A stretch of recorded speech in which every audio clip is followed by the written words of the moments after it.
challenge, Right Honorable Speaker, is, and it's good the Minister for Justice and Constitutional Affairs is here, the Minister of State for Internal Affairs is here. Maybe government needs to help us understand. Are there some people for whom Article 21 of the Constitution, which says we are all equal under the law, that this one does not apply to some, that some people are above the law? And finally, Right Honorable Speaker, I'm on a point of procedure. Honorable Mutwe, who has been in Parliament for a bit longer, knows that procedure takes precedence. So I request him to kindly relax. As I finish my procedural matter, Right Honorable Speaker, this very government official was summoned by the Defense Committee of Parliament. Honorable Speaker, this House operates through committees. And you are custodian of these committees as our leader.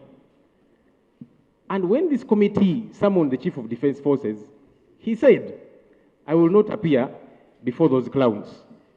Members of Parliament, these ones whom you lead, Right Honorable Speaker, were called clowns. And the clowns, as he called them, decided to leave the man alone out of fear, because I had expected that that would be a very serious issue, which the committee would raise even before yourself, because I don't know, Right Honorable Speaker, if you lead clowns, and I don't know what that would make you if you are the leader of clowns. Honorable Speaker, we want to know, are there people who are above the law? Why does the government official who is paid from the consolidated fund continue to operate as if for him he is above the law and it is okay? It is not okay. And I would like to beseech you, Right Honorable Speaker, as our leader, that you take this matter up. It should not be okay. Thank you. Lob, Mutwe, you need a clarification? Yes, Madam Speaker. Yes. Madam Speaker, I first want the leader of opposition in Uganda to sit and settle when Mutwe is talking. Madam Speaker, the law has given good submission saying that there are people in this country who seems to be above the law.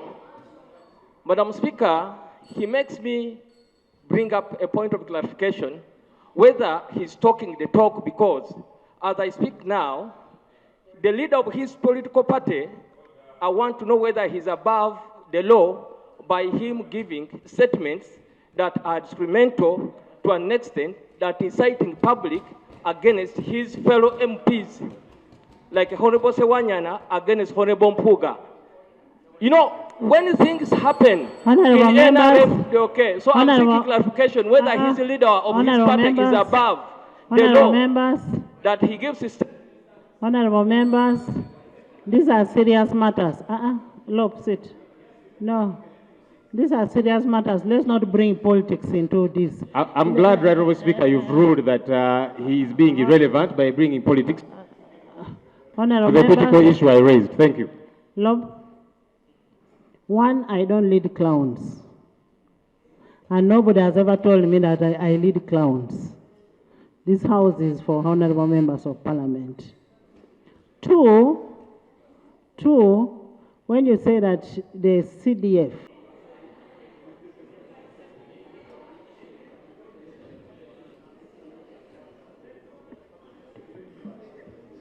Madam Speaker, we are over 45 million Ugandans, and every day there are many infractions against the law. People are being killed, people are being robbed. It doesn't mean those who break the law are above the law. Thank you very much. Thank you, honorable members. Honorable members, the court process is ongoing.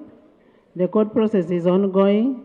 What we require to do is to make sure that we expedite the process. You sit, members, sit. Honorable members, I did not introduce Father Frederick to Singwire, the Parliament Court Chaplain. Father, you're welcome. Thank you. Thank you so much for coming. Yes.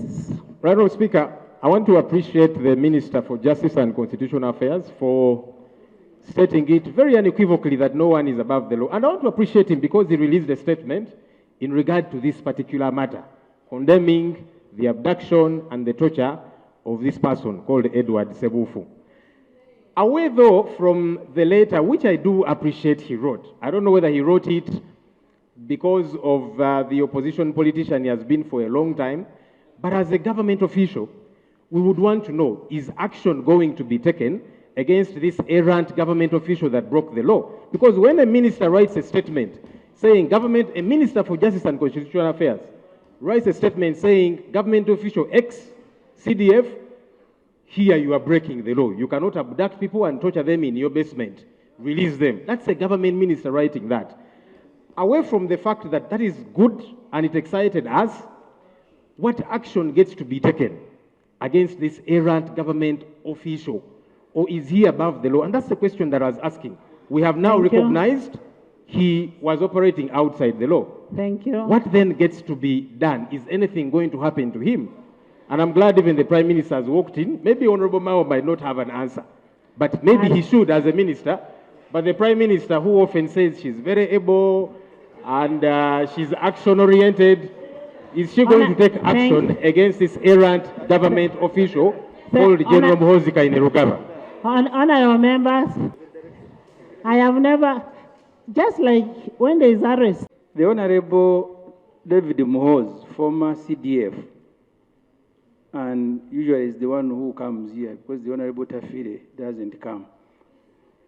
He came and told Parliament that when soldiers and policemen are arresting people, they must identify themselves. General Muhoozi kainerugaba, he said, I disagree with that minister. When I raised the issues here of deploying soldiers in South Sudan, and Parliament asked the Minister for Defense to explain, immediately the spokesperson of EPDF dismissed him. He said that one represents us only in Parliament. General Erweru there, he was called a buffoon by the CDF. One by one. What is the procedural matter? I am raising it if you allow me background. One by one, whether ministers, whether UPDF soldiers, whether committees of Parliament are becoming victims of CDF. So the procedural issue I am raising, Madam Speaker, whether you should not get government at the highest level to tell us, because recently he said, you opposition, you are going to beat you during elections. For us, we are Tutsi.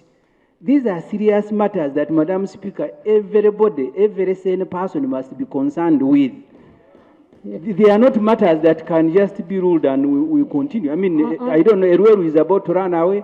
I don't know whether David Moore sits in his office comfortably. The Minister of Defense the other day was here. So we are all have become victims of this one man called Muhoozi kainerugaba. This Parliament must find a solution. At least for me, I'm not a victim. Because honorable members, what we need to look at, where does that information come from? On social media, anybody can post anything, anytime. Next item. Honorable members, you're going to drag these orders.